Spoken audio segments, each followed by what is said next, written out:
Seven deadly since एक ऐसा anime जिसकी फैन बेस बहुत तगड़ी है। क्या ही डिफेंड करते हैं वो अपने एनिमे को, पर क्या वो मुझसे बचा पाएंगे? क्योंकि मैं बहुत ही फेयरली जज करता हूँ और अगर मुझे पसंद नहीं आता है तो नहीं आता है। मैं ना ही बहुत ज़्यादा रोस्ट करता हूँ, मैं ना ही रैंट करता हूँ, ना ही मैं बहुत ज़्यादा तारीफ करता हूँ। बस जो दिल में आता है वो मैं खुलकर कह देता हूँ। रिकॉर्ड करने से पहले मैंने सर्च किया कि हमारी इंडियन एनिमे कम्युनिटी का क्या कहना है इस एनिमे के ऊपर, and I was shocked because 95% anime creators का ये कहना है कि this is a great anime. Search bar में जो सबसे पहला वीडियो है उसको छोड़ के आप उसके नीचे के वीडियोस देखिएगा, आपको हर तरफ अलग ही लेवल की तारीफ देखने को मिलेगी। भाई कुछ कमियां भी गिना दो, बट नहीं। Seven deadly since is a modern masterpiece. अगर आपको शोनेन एनिमेस पसंद है तो आपको सेवन डेडली सिंस भी बहुत पसंद आएगा। भाई क्या ही ट्विस्ट आते रहते हैं, आपको तो गाइस मजा ही आ जाएगा। ब्रो हेट देने का कोई रीजन नहीं है बिकॉज कैरेक्टर डेवलपमेंट इतनी मस्त है कि आप एनिमेशन को भूल जाओगे। अगर आपको अलग अलग प्रजाति देखनी है, डीमन से लेकर फेरी तक, तो आप ये जरूर देखिएगा। पर्सनली मुझे ये एनिमे काफी पसंद है।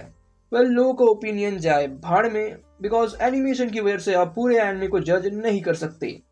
मॉडर्न एनिमेस में सेवन डेडली सिंस सबसे बेहतर निकल के आता है। भाई रुक जाओ, भाई इतनी तारीफ मत करो ब्रो। भाई इतनी तारीफ तो मैंने वन पीस की नहीं सुनी है जितनी लोग सेवन डेडली सिंस की कर रहे हैं। माना कि कुछ परसेंटेज ऑफ ऑडियंस है जो इसे पसंद करेंगे, बट सिर्फ 5% यही है जो कहेगी कि this is average, this is not so good, this is the peak of downfall. ये तो मैंने नहीं सोचा था, सिर्फ 5%। Oh my god. But I want to thanks all the creators जिन्होंने इस एनिमे पर बातें की, बिकॉज जिनको अच्छा लगना था उनको तो अच्छा लगा ब्रो, बट जिनका कटा है ना, जिनका एक्सपीरियंस खराब हुआ है ना, उसका दर्द तो वो ही जाने। इसलिए पहले मैंने कुछ एपिसोड्स देखे और जब मज़ा नहीं आ रहा था तो मैं मांगा में शिफ्ट हो गया। उसके बाद मैंने फिर से एनिमे को रीस्टार्ट किया और एपिसोड 12 के बाद मैंने फुल बिंज वॉच किया। बट फिर भी सीजन 1 ने मुझे डिसअपॉइंट किया। बट मुझे क्या पता था आगे चलकर खतरनाक क्वालिटी ड्रॉप होने वाली है, एंड एक्चुअल में देखा जाए तो सेवन डेडली सिंस का पहला सीजन ही इसका पीक है इन एनिमे। चलो अब बात करते हैं कि लोगों को ये एनिमे क्यों पसंद आ रहा है। पहली बात, लोगों ने शायद मांगा नहीं पढ़ी होगी, और अगर पढ़ी भी होगी तो उस चक्कर में वो एनिमे के प्रति थोड़े बायस्ड हैं। जिनका ये शुरुआती एनिमे है उनका समझा जा सकता है कि भाई शुरुआत में थोड़ा एक्सपीरियंस नहीं होता है तो हमें जो भी दिखा दो भाई, हमें तो वो मास्टरपीस ही लगता है। ओके, लाइक जो लोग शुरुआत में गाइस नारुतो को देखते हैं उनके लिए वो एक इमोशन होता है, बट जो लोग एक्सपीरियंस लेकर 300-400 एनिमे देखने के बाद जाके नारुतो को देखते हैं उनके लिए Naruto is a basic anime और वो आसानी से प्लॉट होल्स निकाल पाते हैं। इसमें हमारी भी गलती नहीं है गाइस, बिकॉज एक्सपीरियंस लेकर देखना और एक्सपीरियंस जब नहीं होता तब देखने में बहुत ही फर्क होता है ब्रो। इसमें थोड़ी बहुत गलती इंडियन ऑडियंस की भी है गाइस। लाइक हम नए नवेली एनिमे को गाइस सर पर चढ़ा लेते हैं। मान लो अगर वो 6-7 रेटिंग का भी एनिमे हो, फिर भी हम उसके बारे में ऐसे बात करते हैं मानो वो कोई 9 आउट ऑफ 10 वाला एनिमे हो। ये भी बेसिक है, बिकॉज असली जो प्रॉब्लम है वो है कि लोग एक्सेप्शंस लगाते हैं। लाइक लोग ऐसे बोलते हुए आपको नजर आएंगे गाइस कि एनिमेशन को क्यों देख रहे हो, प्लॉट को देखो, कैरेक्टर्स के एज को क्यों देख रहे हो, उनके प्यार को देखो, भाई एलिजाबेथ को क्यों देख रहे हो, एस्कानोर को देखो। एस्कानोर तो होता भी नहीं है गाइस इस सीजन में। अगर इस लॉजिक से चले देन बर्ज़र्क 2016 में क्या कमी है? एनिमेशन को मत देखो, साउंड ट्रैक सुन लो भाई, मस्त है। सीजन 1 की कुछ हम अच्छी बातें भी कर लेते हैं गाइस। तो सीजन 1 की जो अच्छी बातें हैं वो है इसके साउंड ट्रैक, इसका एनिमेशन जो कि डिसेंट है, बस फाइट्स के टाइम थोड़ा सा ज़्यादा लेवलअप हो जाता है। वरना I was expecting a dark tone for this anime, because जब मैं मांगा पढ़ रहा था तो मुझे लग रहा था भाई ये तो थोड़ा डार्क जा रहा है, भाई बंदा कुछ ज़्यादा ही बैडास लग रहा है भाई इस मोमेंट में। बट एनिमे में जब वही मोमेंट्स मैं देख रहा था तब वो मुझे बहुत ही नॉर्मल फील होते हैं। बस एपिसोड 20 जो है वो मुझे बहुत ही ओपी लगा गाइस, बिकॉज उसको देख के लगा भाई ये है भाई एनिमेशन, भाई ये तो भाई मांगा को भी फेल कर दिया। बट ओवरऑल A1 पिक्चर्स ने काफ़ी अच्छा काम किया है, एंड पर्सनली मुझे बैंडेड बान जैसा एनिमेशन चाहिए था, एकदम डार्क। बट फिर भी आप सीजन 1 के एनिमेशन को एंजॉय कर सकते हो। और 7 डेडली सीजन 1 एक एक्शन कॉमेडी शोनेन एनिमे के तौर पर निकल के आता है, इसमें आपको एचीनेस भी देखने को मिलेगा। तो अब आते हैं नेगेटिव्स पर। स्टोरी काफ़ी ज़्यादा प्रेडिक्टेबल है, खासतौर पे सीजन 1 का एंड, जहां मुझे पता था कि हैप्पी एंडिंग आने वाली है, पर मैं गाइस दिल से गुजारिश कर रहा था कि भाई हैप्पी एंडिंग नहीं आना चाहिए ब्रो। भाई डार्क जोन में चला गया है, अब उसको वापस से हैप्पी जोन में मत लेके आओ।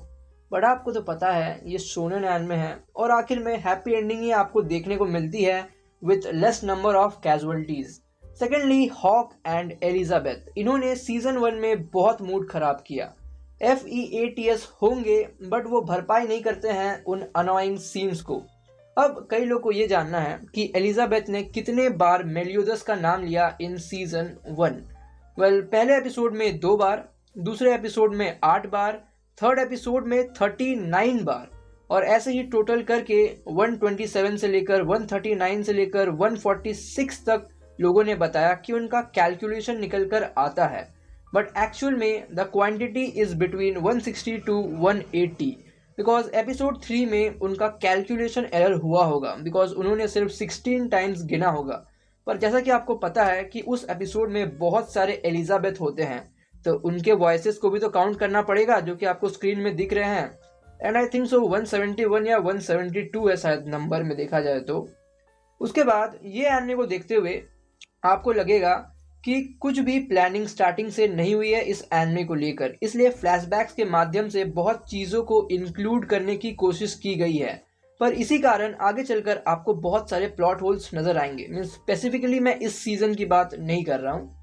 उसके बाद हमें कभी भी ऐसा फील नहीं होता है through out the first season कि कोई भी कंपटीशन दे पाएगा हमारे 7 डेडली सिंस के मेंबर्स को। हमें तो ऐसा लगता है, मान लो कि वो बोल रहे हैं आजा बेटा मार ले, बेटा मार ले, क्योंकि हम मारेंगे ना तो तुम बचोगे नहीं। मतलब कि पूरा एकदम खिलवाड़ करते हुए नजर आएंगे गाइस होली नाइट्स के साथ, इसलिए वो हमारा इंटरेस्ट नहीं जगा पाती है।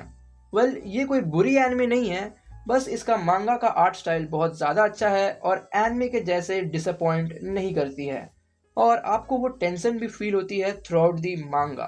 तो अब बात करते हैं प्लॉट की।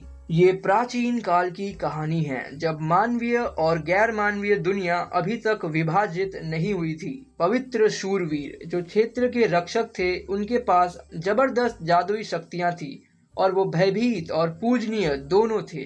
परंतु जिन्होंने राज्य के साथ विश्वासघात किया और सभी पवित्र शूरवीरों को अपना शत्रु बना लिया, वो गिनती में कम थे, और उन शूरवीरों को कहा जाता है 7 घातक बाप।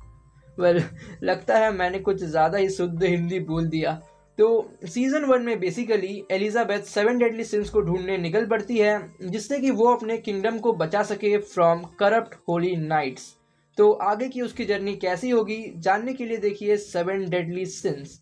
इसमें टोटल 24 एपिसोड्स हैं, जिसमें आपको OVAs भी देखने हैं, फिर जाके आपको देखना पड़ेगा साइंस ऑफ होली वॉर।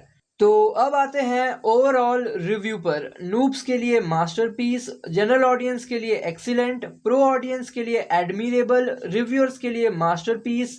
आपको तो पता ही है 95% एनिमे क्रिएटर्स ने कहा है कि ये बहुत ही अच्छी एनिमे है और आपको ज़रूर देखनी चाहिए।